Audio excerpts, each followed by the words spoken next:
ونعوذ بالله من شرور أنفسنا ومن سيئات أعمالنا من يهده الله فلا مضل له ومن يضلل فلا هادي له ونشهد أن لا إله إلا الله وحده لا شريك له ونشهد أن محمدًا عبده ورسوله أما بعد فأعوذ بالله من الشيطان الرجيم بسم الله الرحمن الرحيم يا أيها الذين آمنوا اتقوا الله حق تقاته ولا تموتن إلا وأنتم مسلمون يا أيها الناس اتقوا ربكم الذي خلقكم من نفس واحدة وخلق منها زوجها وبث منهما رجالا كثيرا ونساء واتقوا الله الذي تساءلون به والأرحام إن الله كان عليكم رقيبا يا أيها الذين آمنوا اتقوا الله وقولوا قولا سديدا يصلح لكم أعمالكم ويغفر لكم ذنوبكم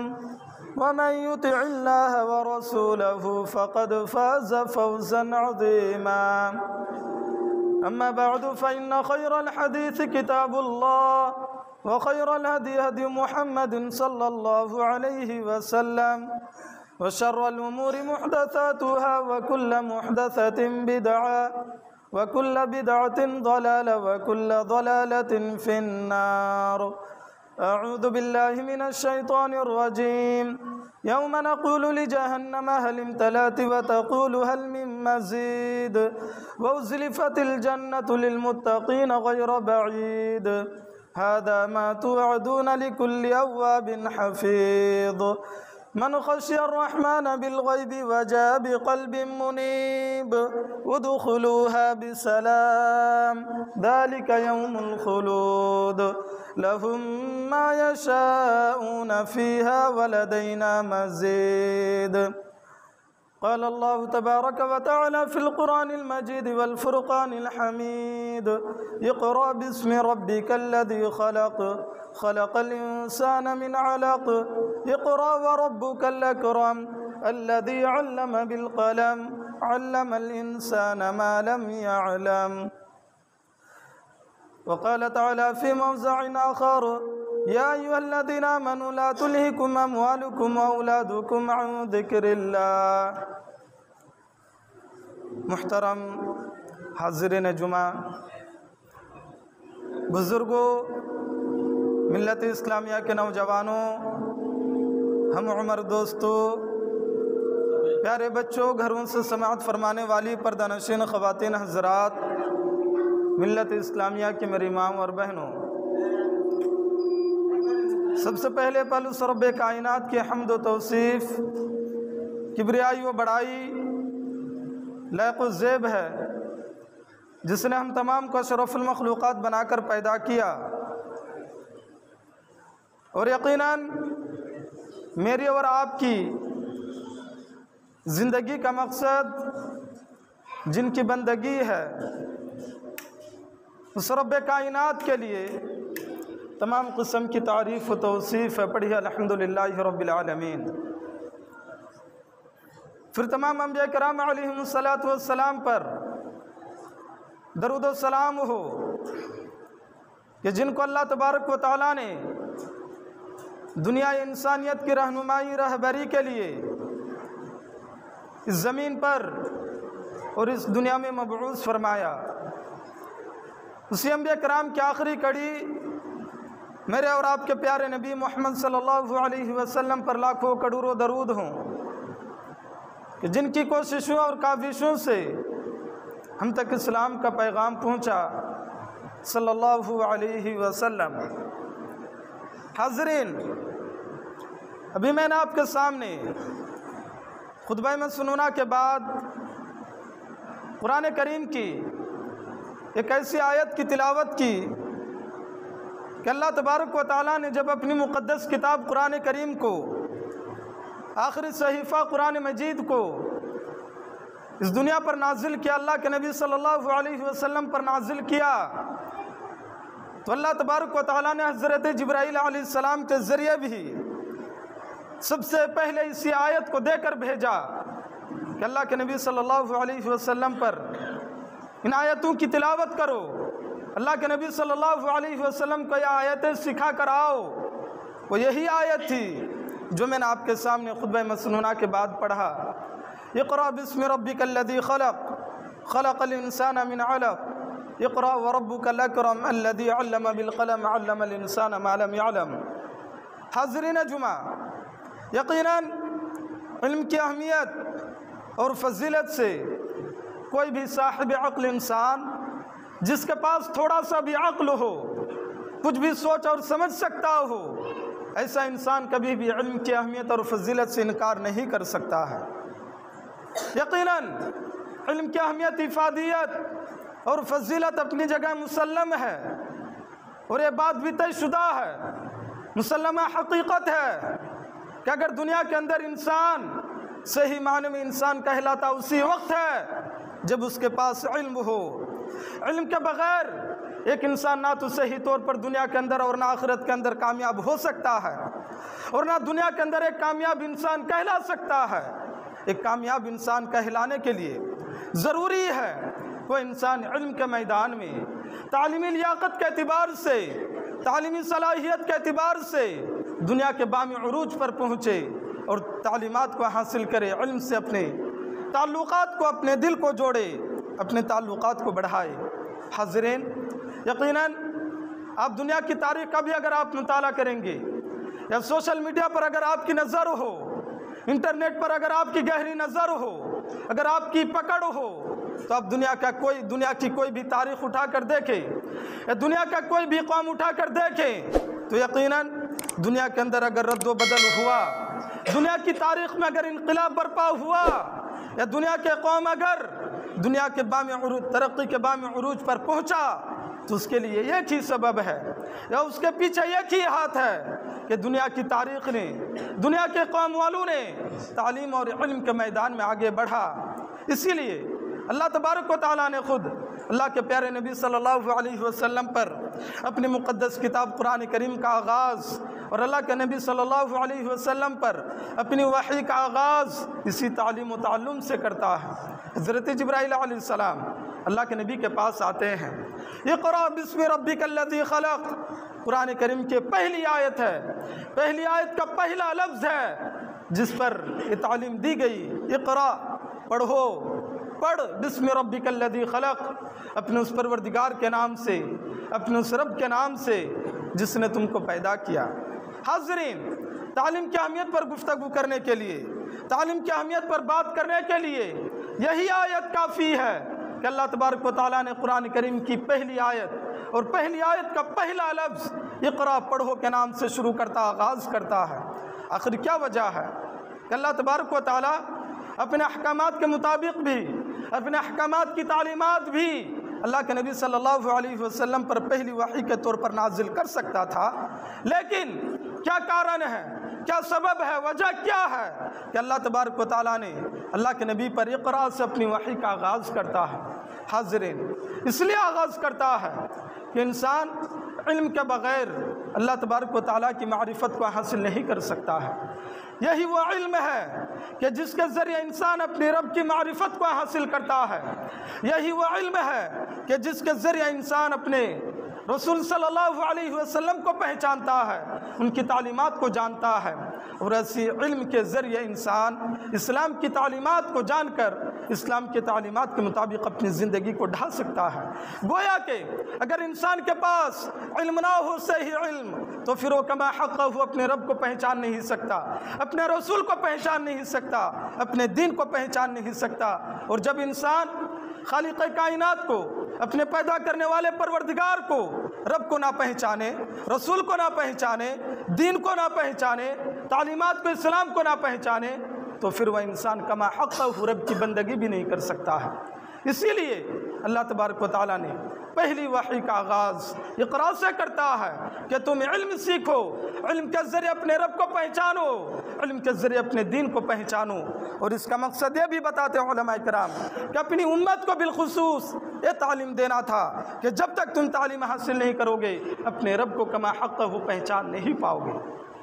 کیا دلیل کہ جو انسان علم حاصل نہ کرے، تعلیم حاصل نہ کرے، وہ انسان اپنے رب کو کما حقہ پہچان نہیں سکتا۔ اللہ تبارک و تعالیٰ نے خود کہا قرآن کریم کے اندر انما یخشی اللہ من عبادہ العلماء، کہ یقیناً اللہ تبارک و تعالیٰ سے حقیقی معنوں میں، سچی معنوں میں وہی انسان ڈرتا ہے جو عالم ہوتے ہیں۔ علماء اللہ تبارک و تعالیٰ سے ڈرتے ہیں، اللہ تبارک و تعالیٰ کا خوف اپنے اندر پیدا کرتے ہیں۔ علماء کے اندر حقیقی معنی میں خشیت الہی کا جذبہ پایا جاتا ہے۔ کیوں علماء کے اندر پایا جاتا ہے؟ اسی علم کی بدولت، علم کی معرفت، علم کی وجہ سے وہ انسان اللہ تبارک و تعالیٰ سے ڈرتا ہے۔ اللہ تبارک و تعالیٰ کہتے ہیں اپنے اندر تقوی پیدا کرتا ہے۔ اور یہ بھی بات مسلم ہے کہ جس انسان یا جس سماج کے اندر، جس معاشرہ، سوسائٹی کے اندر علم نہ ہو وہ معاشرہ کبھی ترقی نہیں کر سکتا ہے۔ اس کے لیے بھی آپ تاریخ اٹھا کر دیکھیں کہ دنیا کی جتنی بھی قومیں گزر چکی ہیں، گزری ہیں، جتنی بھی تاریخ گزری ہیں، ان تاریخ کے اندر یا گزری ہوئی قوم کے اندر اگر انہوں نے دنیا کے اندر انقلاب برپا کیا، ترقی حاصل کی، تو اس کے پیچھے علم کا ہاتھ تھا۔ اور یہ بات بھی مسلم ہے کہ جس سماج کے اندر علماء نہ ہو، جس سماج کے اندر تعلیم یافتہ نہ ہو، وہ سماج کبھی بھی صالح اور پرامن معاشرہ اور سماج نہیں بن سکتا ہے۔ کیوں؟ علم کے ذریعے انسان اپنے آپ کا تعارف کراتا ہے، علم کے ذریعے انسان ایک دوسرے کو حقوق کو ادا کرتا اور جانتا ہے، علم کے ذریعے انسان ایک دشمن کو دوست بناتا ہے، علم کے ذریعے انسان بیگانہ کو اپنا بناتا ہے، اور علم کے ذریعے سے انسان سماج کے اندر، معاشرے کے اندر، سوسائٹی کے اندر امن و محبت کی فضا کو قائم کرتا ہے اور امن و محبت کی فضا کو پیدا کرتا ہے۔ حاضرین، اسی لیے شریعت اسلامیہ کے اندر مختلف مقامات پر قرآن کریم کے اندر بھی اور احادیث مبارکہ کے اندر بھی تعلیم پر زور دیا گیا کہ تعلیم حاصل کرو اور تعلیم سکھاؤ بھی۔ اللہ کے نبی صلی اللہ علیہ وسلم کی حدیث کے مطابق اگر کہا جائے تو اللہ کے نبی صلی اللہ علیہ وسلم نے علم سیکھنے والے اور سکھانے والے دونوں کو دنیا کا سب سے بہتر انسان قرار دیا۔ خیرکم من تعلم القرآن وعلمہ، کہ تم میں بہتر انسان ہوا ہے جو قرآن کی تعلیمات کو سیکھتا اور دوسروں کو سکھاتا ہے۔ یہاں پر علماء مفسرین اس بات کی وضاحت کرتے ہیں کہ یہاں پر بہتر سے مراد صرف وہ انسان نہیں کہ جو قرآن کریم کو حفظ کرتا ہے یا پھر قرآن کریم کو حفظ کرواتا ہے، بلکہ اس سے کہیں زیادہ وہ انسان مستحق ہے جو قرآن کریم کی تعلیمات کو حاصل کرتا ہے، خود عمل کرتا ہے اور قرآن کریم کی تعلیمات کو، اس کے تراجم کو، اس کے تفاسیر کو دوسروں تک پہنچاتا ہے۔ الغرض چاہے دنیا کا کوئی بھی علم ہو یا دینی علوم سے تعلق رکھتا ہو یا پھر عصری علوم سے، جس طرح کا بھی علم ہو، اگر وہ علم اللہ تبارک و تعالیٰ کی خوشنودی کے لیے، اللہ تبارک و تعالیٰ کی معرفت کے لیے حاصل کی جائے اور اس کو سکھایا جائے تو یہی انسان دنیا کا بہتر انسان قرار پائے گا۔ یہی وجہ ہے کہ اللہ کے نبی نے طلب العلم فریضۃ علی کل مسلم کہہ کر دنیا کے تمام مسلمانوں پر علم حاصل کرنا فرض قرار دیا ہے، چاہے وہ غلام ہو، آزاد ہو، بچے ہو، بچیاں ہو، عورت ہو، مرد ہو، بوڑھا ہو، کوئی بھی انسان ہو، تمام انسانوں پر علم حاصل کرنا فرض قرار دیا ہے۔ اگرچہ کہ اعلیٰ تعلیم یافتہ نہ ہو، لیکن کم از کم اتنی تعلیم تو حاصل کرنا ان پر فرض ہے، واجب ہے کہ جس سے وہ اپنے رب کو پہچان لے، جس سے اسلام کی بنیادی تعلیمات کو، اسلام کے بنیادی ارکان کو پہچان لے، اتنا تعلیم حاصل کرنا ان پر فرض ہے، واجب ہے۔ حاضرین، اب آئیے ہم دیکھتے ہیں کہ اللہ کے نبی صلی اللہ علیہ وسلم علم حاصل کرنے والوں کی فضیلت کے سلسلے میں کیا کہا۔ اللہ کے نبی نے کہا، ایک حدیث کے اندر آتا ہے وَمَنْ سَلَكَ فِيهِ عِلْمًا سَهَلَ اللَّهُ لَهُ طَرِيقًا إِلَى الْجَنَّةِ، کہ جو انسان علم کی راہ میں نکلتا ہے، علم کی راہ کے لیے نکلتا ہے، علم کے متلاشی ہوتا ہے، تو یقیناً اس انسان کے لیے جنت کا راستہ پانا ان کے لیے ہموار ہو جاتا ہے، آسان ہو جاتا ہے۔ گویا کہ اگر آپ نے تعلیم حاصل کرنے کی غرض سے، علم کو حاصل کرنے کی نیت سے اگر آپ نکل چکے ہیں، علم کی تلاش میں ہیں، علم کے متلاشی ہیں، تو آپ کے لیے جنت کا راستہ آسان ہوتا ہے۔ کس طرح آسان ہوتا ہے؟ اسی طرح کہ آپ علم حاصل کریں گے، رب کو پہچانیں گے، نبی کی تعلیمات کو پہچانیں گے، شریعت اسلامیہ کو جانیں گے، قرآن کریم کی تعلیمات کو جانیں گے اور اس کے مطابق اپنی زندگی کو گزاریں گے، تو آپ کے لیے جنت آسان ہو جائے گا۔ حاضرین، اتنا ہی نہیں بلکہ اللہ کے نبی صلی اللہ علیہ وسلم نے یہ بھی کہا کہ جب انسان علم حاصل کرنے کے لیے گھر سے نکلتا ہے تو فرشتے اپنے پر بچھا دیتے ہیں ان کے لیے، بلوں کے اندر چوٹیاں ان کے لیے دعائیں کرتی ہیں، پانی میں زندگی بسر کرنے والی مچھلیاں ان کے لیے دعائیں مغفرت کرتی ہیں۔ یہ کہ علم حاصل کرنے والوں کی فضیلت کے سلسلے میں کہا۔ حاضرین، اگر اللہ تبارک و تعالیٰ کے قانون اور دستور کے مطابق دیکھے تو اللہ تبارک و تعالیٰ نے انسان کو ملائکہ پر بھی فضیلت عطا کی، انسان کو ملائکہ پر بھی برتری عطا کی، اسی علم کی بنیاد پر وعلم آدم الاسماء كلها ثم عرضهم على الملائكة فقال انبئوني باسمائها۔ اگر علم کی بنیاد پر ملائکہ کو انسان کے آگے، حضرت آدم علیہ السلام کے آگے سجدہ کرنے کا اللہ تبارک و تعالی حکم دیتا ہے تو اس بات کی اہمیت کے لیے کافی ہے کہ انسان کو علم کہاں تک حاصل کرنا چاہیے اور علم حاصل کرنا ان پر کتنا فرض اور واجب بنتا ہے۔ قرآن کریم کے اندر صراحتاً اللہ تبارک و تعالیٰ نے کہہ دیا کہ ایک جاہل اور ایک عالم کبھی برابر نہیں ہو سکتا۔ قل هل يستوي الذين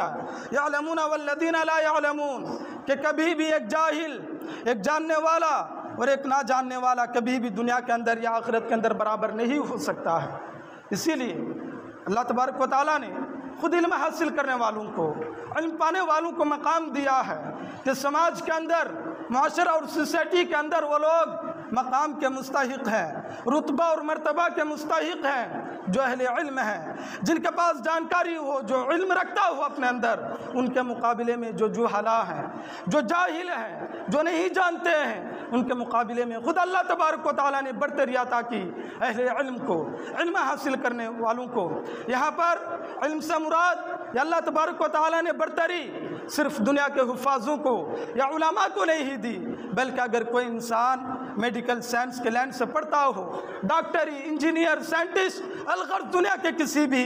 علوم و فنون کا ماہر ہو، علوم و فنون کو حاصل کرتا ہو، شرط یہ ہے کہ اگر اس کا دل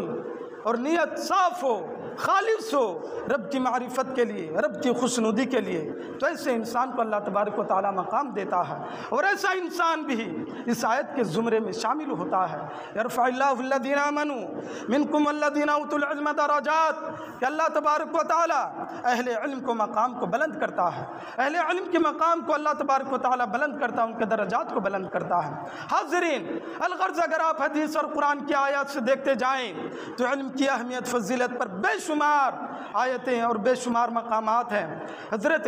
عمر بن خطاب جب خلیفہ بنائے گئے تو اس وقت حکومت کے کچھ مجلس شورا جسے کہتے ہیں،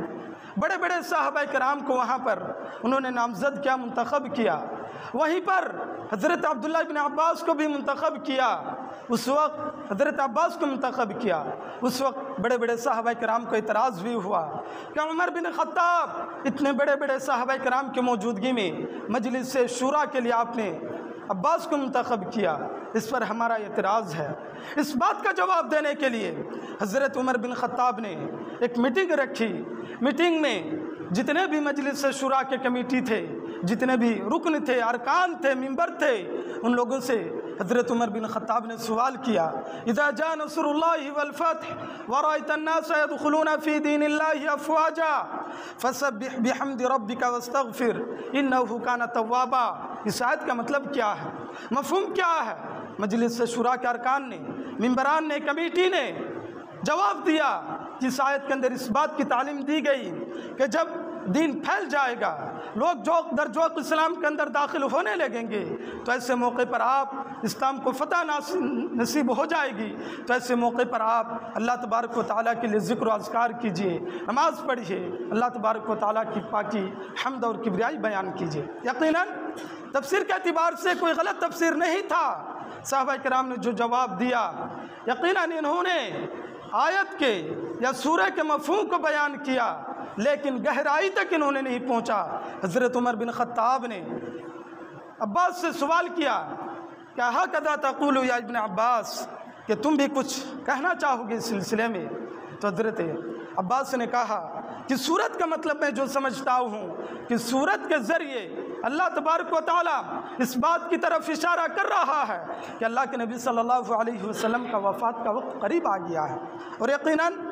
یہ سورت اسی بات کی پیشن گوئی کو لے کر آئی تھی کہ اللہ کے نبی اپنے مشن میں کامیاب ہو چکے اور اللہ کے نبی کی وفات کا آخری وقت آ چکا ہے۔ حاضرین، پتہ چلا کہ اگر چھوٹا ہی انسان کیوں نہ ہو، عمر کے اعتبار سے کم کیوں نہ ہو، اگر وہ علم والا ہو، علم رکھتا ہو، تو زیادہ مستحق ہے گاؤں کو سنبھالنے کا، سدھارنے کا، ذمہ داریوں کو لینے کا ان لوگوں کے مقابلے میں جن کے پاس علم نہ ہو۔ یہ میری بات نہیں، آپ کی بات نہیں، بلکہ شریعت کی روشنی میں اور شریعت کی بات ہے۔ حاضرین، وقت ہوا چاہتا ہے میں آپ سے اس موضوع کو یا اس عنوان پر آج میں آپ کے سامنے کیوں کھڑا ہوا ہوں، کیوں گفتگو کرنے کی کوشش کیا میں، اس لیے کہ ماہ رمضان المبارک کا مہینہ گزرا اور شوال کا مہینہ بھی گزرنے والا ہے۔ یقیناً بالخصوص بالعموم مدارس کے اندر داخلے کا وقت ہے، جہاں پر مدارس والے اہل مدارس سرپرست حضرات کو یہ موقع دیتے ہیں کہ آپ اپنے بچوں کو دینی تعلیم سے، دینی ادارے سے جوڑیں، آپ اپنے بچوں کو تعلیم کے راستے میں لائیں۔ اسی لیے میں آج کے خطبے کا عنوان یہی منتخب کیا، آپ سے صرف اپیل کرنے کے لیے، گزارش کرنے کے لیے کہ آپ نے تو قرآن اور حدیث کی روشنی میں سماعت کیا کہ ایک اہل علم کا، علم حاصل کرنے والوں کا کیا مقام ہے۔ آپ سے بس یہ اپیل کرنا چاہوں گا اور یہ اپیل کرتا ہوں کہ آپ اپنے بچوں کی تعلیم و تربیت پر توجہ دیں، آپ اپنے بچوں کی تعلیم و تربیت پر زور دیں۔ اگر آپ نے اپنے بچوں کی تعلیم و تربیت پر زور نہیں دیا تو یاد رکھیے کہ اس کی بھاری قیمت معاشرے کو، سماج کو، سوسائٹی کو چکانی پڑے گی، اور یقیناً چکائے گی۔ آپ نے دیکھا ہوگا کہ وقتاً فوقتاً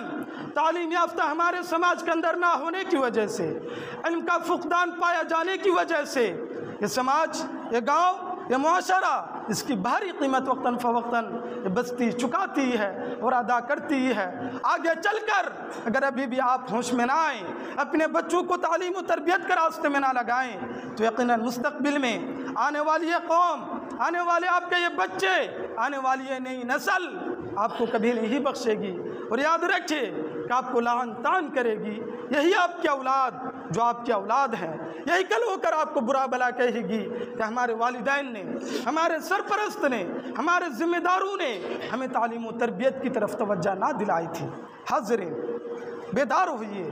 ہوشیار ہوئیے، اپنے دل کے اندر ٹھان لیجئے کہ ہم اپنے بچوں کو تعلیم دلائیں گے، اپنے بچوں کو تعلیم و تربیت کے زیور سے آراستہ و پیراستہ کریں گے، کیونکہ اس کے علاوہ دنیا کے اندر آپ کے بچوں کے لیے کامیابی اور کامرانی اور ترقی کے کوئی زینے نظر نہیں آتے ہیں۔ آج ہمارے جوہلا ماں باپ، ہمارے جوہلا سرپرست، ہمارے جوہلا والدین، ہمارے جوہلا گاؤں والوں کے ذہن میں مادیت پرستی کا جو غلبہ ہے کہ اگر ہم اپنے بچوں کو مال و دولت کا انبار ان کے پاس لا کر دے دیں، یا مال و دولت کمانے کے لائن پر اگر ان کو لگا دیں، تو انسان، میرا بچہ، میرا اولاد دنیا کا کامیاب و کامران انسان ہوگا۔ یاد رکھیے کہ آپ اپنے بچوں کی زندگی کے ساتھ کھلواڑ کرتے ہیں،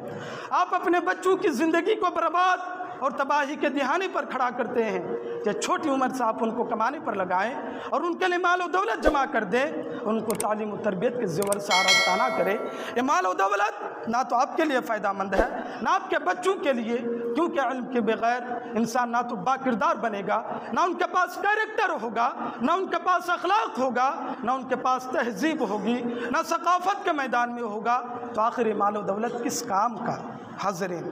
توجہ دیں، ضرورت اس بات کی ہے کہ آپ اپنے بچوں کے بارے میں فکر کریں،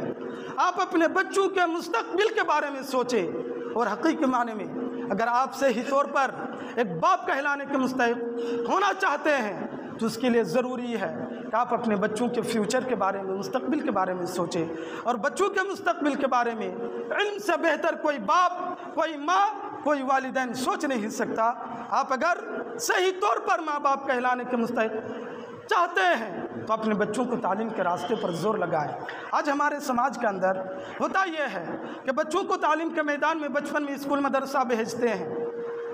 گھر سے ماں باپ کی طرف سے، سرپرست والدین کی جانب سے بچوں پر کوئی توجہ نہیں ہوتی۔ جو اسکول اور مدرسے کے اندر جو تعلیم دی جاتی ہے، اگر بچہ پڑھتا ہے تو پڑھتا ہے، ورنہ ماں باپ کو بہانہ مل جاتا ہے کہ ہم بچوں کی پڑھائی کے لیے کوشش کر رہے تھے لیکن ہمارے بچوں نے پڑھا نہیں۔ میں آپ سے سوال کروں گا، گرچہ کہ آپ کے دل پر تکلیف پہنچے، چوٹ لگے، کہ آپ کس بات کے ماں باپ ہیں؟ ماں باپ کہلانے کے کیا حقدار ہیں کہ اگر آپ سے آپ کے بچے سنبھل نہیں پاتے ہیں؟ جسے آپ نے پیدا کیا وہ بچہ اگر آپ کی بات نہ مانے، آپ نے اگر ان کو نہ سدھار پایا، آپ کے مطابق اگر وہ اپنی زندگی کو نہ گزارا، تو کس معنی کا، کس مفہوم کا آپ ماں باپ ہیں؟ سوچنے کی بات ہے۔ بات کڑوی ہو، تکلیف ہوتی ہوگی، لیکن سوچئے گا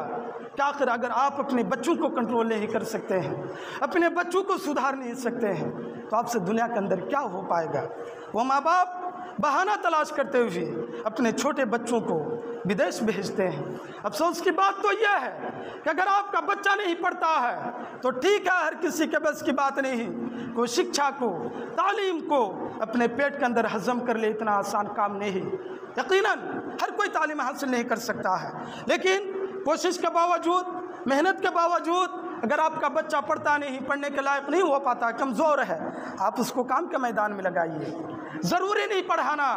آپ نے کوشش کی، حتی الامکان، حد سے زیادہ، باوجود اس کے نہیں ہو پائے تو آپ ان کو کام کے میدان میں لگائیے۔ ایک ہنر سکھائیے، دو ہنر سکھائیے، تیسرا ہنر سکھائیے۔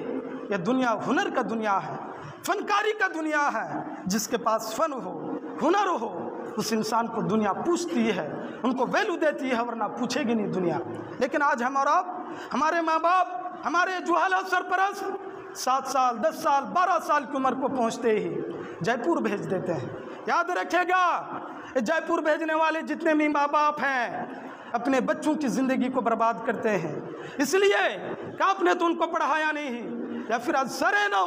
آپ نے ان کو کوئی کام میں نہیں لگایا، کوئی کام نہیں سکھایا، کوئی ہنر نہیں سکھایا، زندگی کے اندر ان کو ادھورا اور ناقص انسان بنا کر رکھ دیا۔ میں جے پور جانے والے بھائیوں سے، ان کے ماں باپ سے اگر سوال کروں کہ جے پور کے اندر آپ کے بچے کیا کرتے ہیں، کارخانوں کے اندر کمپنی والے ماسٹر جو کام میں لگا دیتے، جن کو لمبی سلائی مارنا ہے، وہ زندگی بھر اسی لمبی سلائی کے اندر رہ جاتا ہے۔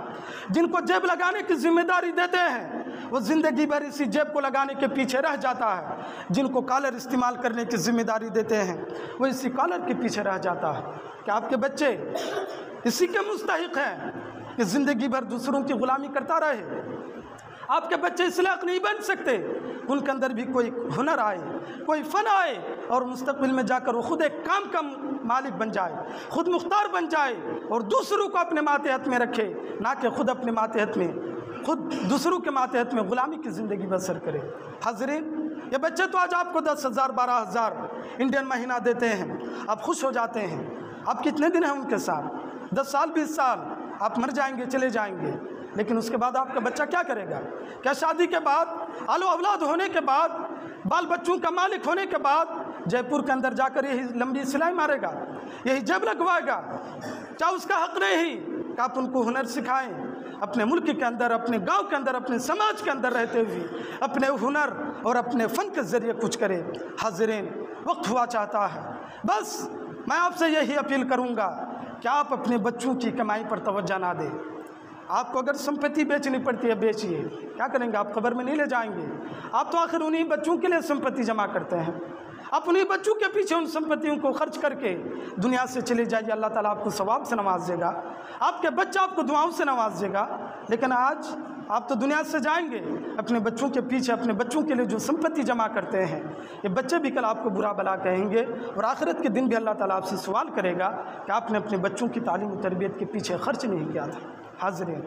بچوں کے بارے میں آپ نہ پڑھیں، بچوں کے لیے آپ فکر نہ کریں، ان کو پڑھائیے، پڑھانے پر زور دیں۔ اگر پڑھتا نہیں ہے تو کسی ہنر کا مالک، کسی فن اور کام کا مالک بنائیے۔ اسی طرح کاٹھمنڈو، جے پور، ممبئی کا ان کو مزدور یا پھر روزگار یا پھر غلام بنا کر اپنے بچوں کو نہ رکھے 10,000 12,000 کی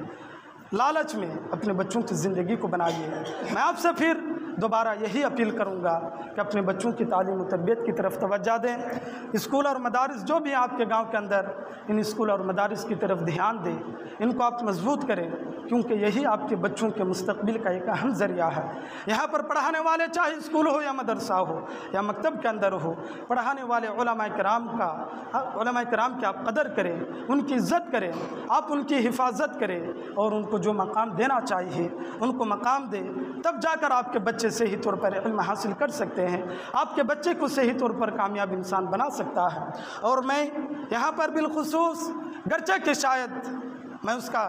مستحق نہیں، لیکن ذمہ داران الفلاح بھی موجود ہیں، ذمہ داران دارالہدیٰ بھی موجود ہیں۔ میں آپ لوگوں سے ایک اپیل کروں گا اور اب بات اپنی ختم کر دوں گا کہ جو اسکول اور مدارس کے اندر، مدرسے کے اندر جو بھی اساتذہ پڑھاتے ہیں، یقیناً ان میں سے اکثر شاید کوئی ہو کہ جن کے اندر للہیت اور اخلاص نہ ہو، لیکن اکثر للہیت اور اخلاص کے ساتھ پڑھاتے ہیں، ہمارے اور آپ کے بچوں کی تعلیم و تربیت کی طرف دھیان دیتے ہیں۔ ایسے وقت میں جب دنیا اور حکومت لاک ڈاؤن کرتی ہے، اسکول مدرسے کو بند کرتی ہیں، چونکہ ہم نے گزشتہ سال بہت سارے واقعات علماء کرام کے بارے میں سنا، پڑھا،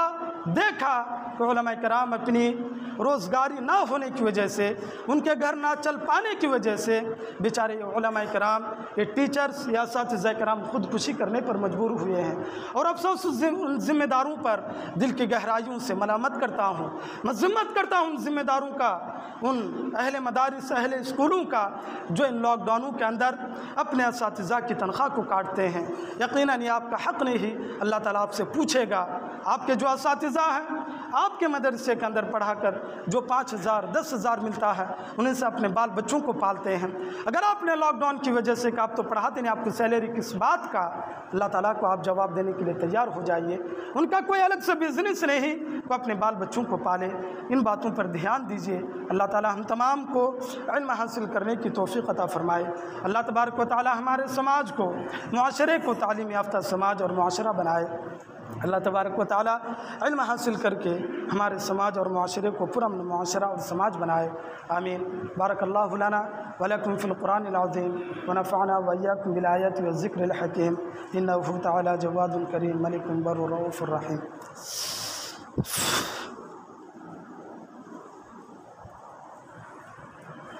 ان الحمد للہ نحمده ونستعینه ونستغفره ونؤمن به ونتوکل علیہ ونعوذ بالله من شرور أنفسنا ومن سيئات أعمالنا من يهده الله فلا مضل له ومن يضلل فلا هادي له ونشهد أن لا إله إلا الله وحده لا شريك له ونشهد أن محمدا عبده ورسوله أما بعد فأعوذ بالله من الشيطان الرجيم بسم الله الرحمن الرحيم يا أيها الذين آمنوا إذا نودي للصلاة من يوم الجمعة فاسعوا إلى ذكر الله وذروا البيع ذلكم خير لكم إن كنتم تعلمون فإذا قضيت الصلاة فانتشروا في الأرض وابتغوا من فضل الله واذكروا الله كثيرا لعلكم تفلحون وإذا رأوا تجارة أو لهوا انفضوا إليها وتركوك قائما قل ما عند الله خير من اللهو ومن التجارة والله خير الرازقين اللهم صل على محمد وعلى آل محمد كما صليت على إبراهيم وعلى آل إبراهيم إنك حميد مجيد اللهم بارك على محمد وعلى آل محمد كما باركت على إبراهيم وعلى آل إبراهيم إنك حميد مجيد إن الله يأمركم بالعدل والإحسان وإيتاء ذي القربى وينهى عن الفحشاء والمنكر والبغي يعظكم لعلكم تذكرون إن الصلاة تنهى عن الفحشاء والمنكر ولذكر الله أكبر والله يعلم ما تصنعون